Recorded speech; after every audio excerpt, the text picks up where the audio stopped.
Ouviremos agora o membro titular da Aliança Nacional dos Integradores por Aplicativos, ANEAS, o senhor Nicolas Souza Santos.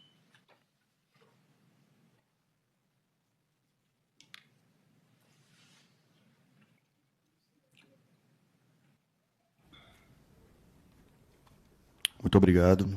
Boa tarde, excelentíssimo senhor ministro Edson Fachin, senhoras, senhores, companheiros, companheiras que estão aqui hoje, não só aqui, como na rua, aqui do lado de fora, em torno do STF, estão acompanhando atentamente pelo link no YouTube, e também em 15 cidades que estão paralisadas nesse momento, em várias cidades do país, e isso demonstra, excelência, uma coisa: a gente não está satisfeito. Isso que foi dito logo mais cedo aqui, por parte dos representantes das empresas, é um mundo que, obviamente, eles não vivem, e, dessa forma, eu acho que a gente precisa começar afastando aqui a ideia de que a gente está ganhando 3 salários mínimos, de que a gente está trabalhando 3 horas por dia só, porque, caso contrário, nós não teríamos 15 cidades paralisadas nesse momento. Isso está acontecendo agora. Aliás, eu acho que também cumpre a gente afastar aqui, já de saída, esse dado que é apresentado e reapresentado a todo momento, dizendo que existe uma pesquisa que diz que 70% dos entregadores, 75% dos entregadores não querem CLT, estão satisfeitíssimos com o que está acontecendo. E isso é tão problemático, porque isso se ampara em uma pesquisa do Datafolha, do final de 2022, que eu, inclusive, pedi para mostrar aqui no telão.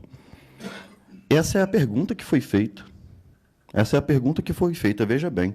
Pergunta ali se ele prefere manter o modelo atual, né, que tem toda a liberdade, etc., e você pode fazer tudo que quer, ou se prefere ter vínculo com um monte de ameaça na pergunta. Um monte de ameaça na pergunta. Não é do meu feitio acusar ninguém de má fé, mas eu posso perfeitamente dizer que esse é um trabalho muito mal feito, e, no mínimo, a gente pode chamar de incompetente. A gente não pode prosseguir utilizando esse tipo de dado para poder sustentar nenhum tipo de argumentação. E a gente vai, o tempo todo que esse dado for levantado, a gente vai mostrar essa pergunta de novo. Como é que foi que isso aconteceu? Essa pergunta foi direcionada a nós, via aplicativo e via e-mail, para a gente poder fazer essa resposta. Inclusive, com pagamento de voucher combustível, a gente tem isso. Então, eu acho importante também afastar isso. E afastar o debate de que a Previdência é uma primazia na cabeça do entregador, como se a gente precisasse disso assim mais do que tudo. Né? Ficar dizendo, não, mas é porque precisa muito de Previdência, porque se acontecer alguma coisa com você, como é que fica a sua família? Se você morrer, eu tenho repetido, excelência, que eu não estou muito interessado no valor que da pensão que a minha viúva vai receber caso eu morra. Eu estou bem mais interessado em não morrer. Eu estou bem mais interessado em não me machucar, em não me acidentar, e esse debate não está sendo feito. O debate sobre prevenção, saúde e segurança do trabalhador entregador. Isso não acontece. Quero corrigir aqui o que é dito de acidente de trânsito. O nosso acidente é de trabalho. O Estado está cego com relação a isso, porque em Juiz de Fora, que é a minha cidade, no ano passado, nós tivemos 19 companheiros que perderam a vida. Se a gente for pegar os dados do Estado de Minas Gerais, os dados oficiais dizem que morreram 4.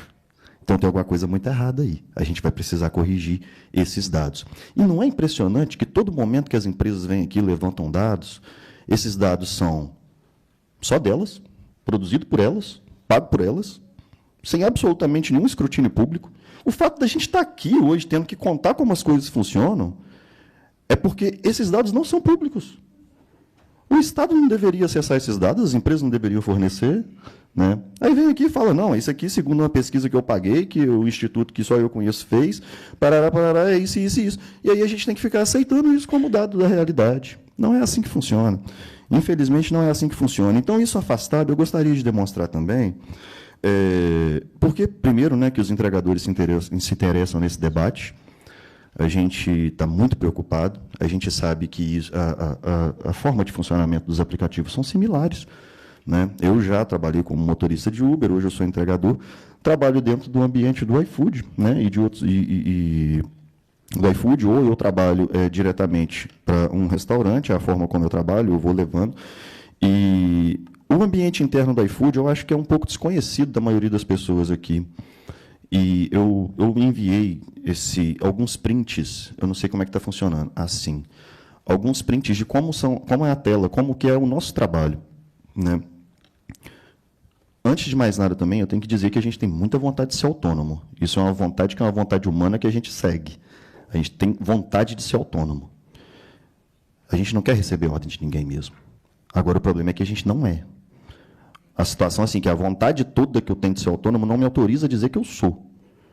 Autoriza simplesmente a dizer que eu tenho vontade de ser. Porque, veja bem, eu preciso fazer o meu cadastro no aplicativo, e esse cadastro ele já inicia com o oferecimento de termos e condições que nunca foi negociado. Eu não tenho a menor condição de alterar alguma cláusula daquela que existe ali, que é oferecida. Ou eu aceito, ou eu não trabalho. E como eu estou precisando trabalhar, eu aceito. E nesse momento em que eu aceito, eu também tenho que fazer uma série de concessões e permissões que acessam o meu celular o tempo todo. Eu cheguei aqui em Brasília, Excelência, e foi enviado para mim uma promoção aqui em Brasília. Hoje tem rota de 3,50, não sei o quê, por aí vai. Então, assim, ele sabe exatamente onde eu estou, a todo momento. O que eu estou fazendo. 3 horas da manhã eu pego meu celular, tem uma bolinha verde. Quem tem Android sabe o que é isso. Tem uma bolinha verde em cima, assim, ó, e fica lá. iFood para entregadores está acessando sua localização. Eu não estou nem fazendo entrega. Isso é um receio que eu nunca tive. Eu fui seletista há muito tempo, que eu nunca tive do meu patrão anterior saber o que eu estava fazendo 3 horas da manhã, onde que eu estava. Mas o iFood sabe, a Uber sabe, a Rappi sabe, né? Porque eles podem acessar isso a qualquer momento. Então, a gente permite tudo isso, a gente aceita os termos de uso, senão a gente não trabalha, né? E, a partir do momento, como é o trabalho em si? Bem, eu aceito uma entrega e, imediatamente após eu aceitar aquela entrega, começa um relógio a contar na tela, que é o tempo que eu tenho para poder chegar até o lugar onde eu preciso pegar. E se eu não pegar esse pedido, acontece um negócio que a gente chama de desalocação. Esse pedido some da tela. E a desalocação afeta um indicador interno que existe na plataforma chamado score, que é uma pontuação, existem 3 níveis, 1, 2 e 3, afeta um chamado score, e esse score, quanto mais alto, é o maior volume de demanda que o aplicativo vai me oferecer. Se eu tiver um score baixo, eu faço poucas entregas e as piores entregas. Se eu tiver um score alto, eu faço as melhores. É basicamente isso, né? E se ficar desalocando, ou, por exemplo, eu posso também chegar num local e o pedido está sendo demorar demais para poder ser preparado. E aí eu falo, não vou terminar de fazer isso aqui não, porque vai demorar 40 minutos, eu prefiro rodar. Se isso acontecer, afeta um outro indicador, é mais de um indicador que tem, afeta um outro chamado saúde da conta, que é uma barra visual, eu coloquei ela aqui, ó, tá vendo? É essa imagem do meio. É uma barra visual que me mostra se eu estou próximo de ter minha conta desativada. Ele fica me ameaçando, exatamente. Ele fica me ameaçando o tempo todo. E isso é visual. Assim, quando aquela barra chega no amarelo ou no vermelho, a gente entra numa situação de desespero, porque vai estar dizendo para a gente, meu amigo, a partir de amanhã você não trabalha. E aí eu estou automaticamente obrigado a fazer tudo que o aplicativo me mandar fazer. Faz essa entrega, corre para lá, espera o cliente aparecer. Mesmo se ele demorar 40 minutos, eu fico com muito medo de sair dali, porque senão minha barra já está no vermelho. Né? Então, esse controle ele existe o tempo todo e isso traz uma consequência. Porque se eu aceito o pedido, eu sei que eu não posso desalocar, eu sei que eu tenho que chegar em 4 minutos lá onde eu não faço a menor ideia onde seja, eu tenho que fazer isso tudo correndo, eu acabo precisando me expor muito mais. Eu sei que o normal da população é falar, mas motoboy é tudo bicho maluco, tudo fica passando em cima de calçada, furando semáforo. Sim, excelência, a gente está fazendo isso mesmo, mas não é por nossa culpa, não. É porque ou a gente faz isso, ou a gente não trabalha. A gente recebe esse tipo de ameaça, né? E é interessante, até porque eu também não cheguei a dizer aqui, que o primordial de uma coisa que classifica a relação autônoma é a possibilidade de eu dar meu preço. Isso está longe de acontecer, isso nem nunca foi prometido. Foi prometido pelos aplicativos que nós teríamos liberdade, flexibilidade, autonomia, etc. Isso nunca foi entregue. Agora, o preço, isso nem nunca foi oferecido. Você vai poder fazer a entrega no preço que você quiser. Nunca rolou. E não tem reajuste nessas taxas já faz mais de 2 anos. É por isso que hoje tem várias cidades paralisadas. Pois bem, mais um dado aqui que foi dito pelas empresas, que caso o vínculo seja reconhecido, o Estado deixa de arrecadar 2 bilhões, eu queria chamar a atenção para como é que funciona o custo ao erário público com relação às internações. Né? Se o Estado está cego, eu tive agora com a prefeita da minha cidade, ela disse que nós somos responsáveis por 1/3 das internações dos hospitais lá. Então, assim, foi um dado que a prefeitura me passou, a Secretaria de Saúde me passou, 1/3. Um terço. E é sempre uma coisa horrorosa, é remendar uma perna, é consertar uma coluna, é muito caro, e isso está totalmente descoberto. O Estado não está sabendo. Né? Só que o custo das internações, no geral, no Brasil, no ano passado, foi de 77 bilhões.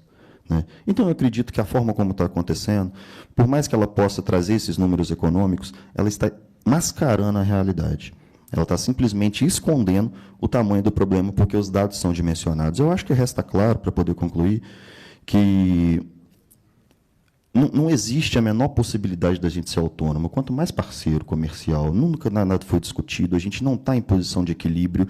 Eu posso perder uma perna enquanto as empresas perdem um lanche. Né? Não existe a situação de equilíbrio por nenhuma perspectiva que se olhe.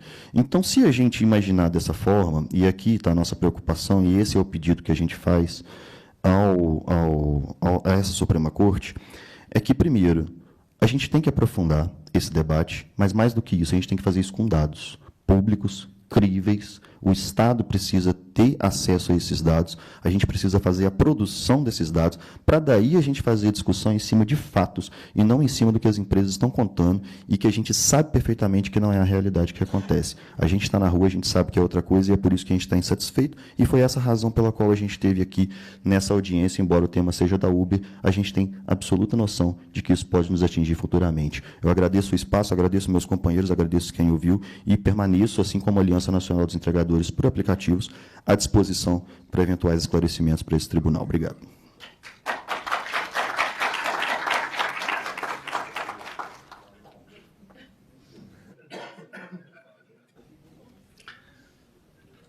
Muito obrigado ao Nicolas Souza Santos.